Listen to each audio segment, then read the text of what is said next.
Na mtazamaji wa Matura TV, tuko maeneo ya Bunju B katika kanisa la Power Kingdom Church of God. Tupo na mchungaji James Inko.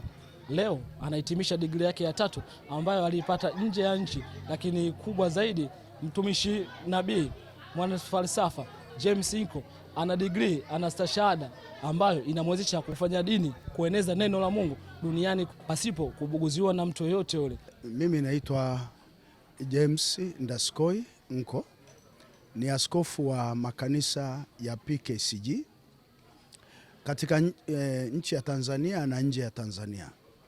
Ninamshukuru Mungu sana kwa siku ya leo kwamba nilishapata katika shahada zangu ambazo nilisoma, nilifika mahali nikapata ya theology PhD na nikapata ya humanity, na sasa leo nimepata tena vitu vitatu, lakini hasa ninachojivunia mno ni kupata ile shahada ya uongozi, lakini pia leseni kwa ajili ya kudhibitisha udokta wangu duniani, ambao watu wengi hawana hiyo kwa ajili ya ile leseni. Kwa hiyo namshukuru Mungu sana kwa tafrija hii ambayo imefanyika hapa leo.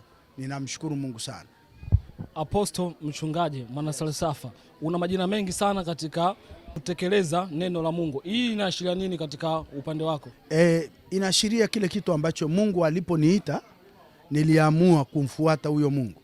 Kwa hiyo nilipokuwa katika hali ya kumfuata niliamua kuifikia dunia, na ndio maana nimesoma sana kwa ajili ya kazi ya Mungu duniani. Waumini wengi sana wamekuwa kivutio kwako. Hii inachagizwa na nini hasa? Kwanza mimi sijaona zile huduma ambazo watu wanatumia, wachungaji wanahitaji, wanadanganya watu, wanafahamu mimi ni mwana maombi. Kwanza napenda kukaa kwenye maombi, lakini la pili, mimi sijawahi kuwa omba kwao. Mimi nilipenda utume ule kama wa Paulo. Biblia inatuambia Paulo alikuwa mshona mahema. Kwa hiyo si kwamba alikuwa anashona mahema kama haya, yule alikuwa na kampuni ambaye inatengeneza mahema. Kwa hiyo akaitegemea ile kampuni yake kuweza kuendesha huduma. Kwa hiyo ndicho nilichochagua mimi, na ndio maana naweza kwenda kwenye kanisa ambalo sio langu wala alinihusu, lakini nikifika pale naangalia yale mapungufu yaliyopo. Niko tayari kuwaita marafiki zangu ili tuchangie hilo kanisa, kwa sababu kanisa sio la mtu.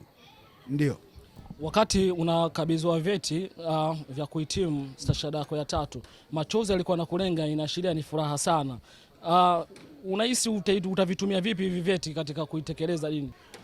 Nilikuwa natokwa na machozi kwa sababu nimetafakari, baba yangu alinibariki nikiwa mtoto mdogo, tena nikiwa darasa la 5, na sisi kwetu baba anaoa wanawake wengi. Kwa hiyo katika watoto wote wanawake 3, baba akaniona mimi nikiwa darasa la 5, akanibariki, lakini pia akanijengea nyumba ya vyumba 3, kitu ambacho hakuna mtu anafanyaga hivyo. Sasa baada ya pale nimepita vita nyingi sana. Sina tofauti sana na Yusufu tunayemsoma kwenye Biblia, na ni mtu ambaye mimi nilikuwa najiona kama tambara la kufutia miguu watu wengine wapite, lakini niliendelea kusimama. Hata elimu yangu ni ya kuunga sana.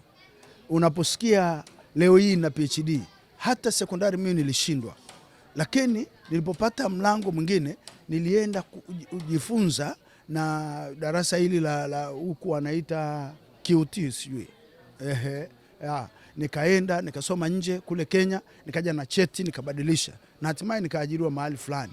Sasa baada ya hapo nimeendelea hivyo maisha yangu, lakini leo hii yule niliyezaraulika, ninaona Mungu, ninaona wachungaji wengi hawajafika mahali hapa ambapo nimefika mimi, na nimewakuta wakiendelea. Kwa hiyo nilikuwa najiuliza, Mungu, kwa nini mimi? Unataka nifanye nini duniani? Kwa 100% umekuwa ni mtu wa vitendo nje na ndani ya kanisa. Muda wako mwingi sana umeutumia katika elimu. Una lolote lile kwa kumaliza kumwambia mama? Kwa kweli mke wangu amekuwa ni mtu wa ajabu sana, kwa sababu nimemtoa kwenye kanisa la watu waliookoka wakati mimi namuoa.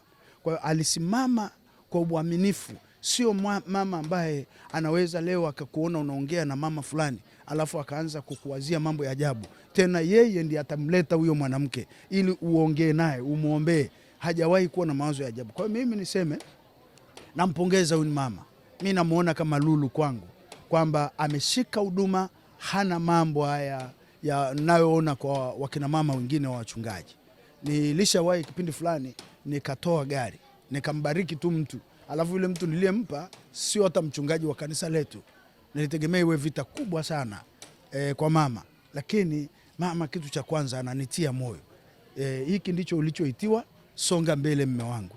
Kwa ninampongeza sana na sina cha kumlipa, lakini namwombea Mungu ambariki, amweke miaka mingi. Mimi ninaweza tu nikawaambia waumini wangu kwamba hebu waige. Paulo alisema kwamba watu waige kila anachokifanya.